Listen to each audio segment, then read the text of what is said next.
அவர்களும் இயேசுவை பிரசங்கிக்க ஆரம்பிக்கிறாங்க.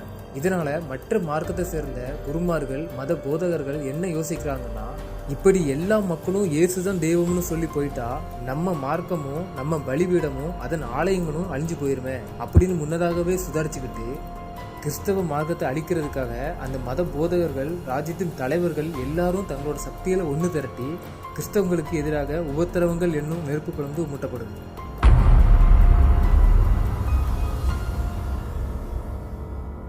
நாம நினைக்கிற மாதிரி இயேசு கிறிஸ்துவ பிரசங்கிக்கிற இந்த காலத்து கிறிஸ்தவங்க மாதிரி பண்டைய கால கிறிஸ்தவங்க எல்லா சலுகைகளோட இயேசு கிறிஸ்துவ பிரசங்கிக்க முடியல. அவங்களோட உடைமைகள் பறிக்கப்படுது, அவங்க வீட்டில இருந்து துரத்தப்படுறாங்க. துன்பம், போராட்டம், நிந்தை, அடிகள், காவல் அத்தனையும் சகிச்சு பல கிறிஸ்தவங்க இயேசுவுக்காக இரத்த சாட்சியா மறிக்கிறாங்க. இதுல இயேசுவை பிரசங்கிச்ச மக்கள் மட்டும் கொல்லப்படல.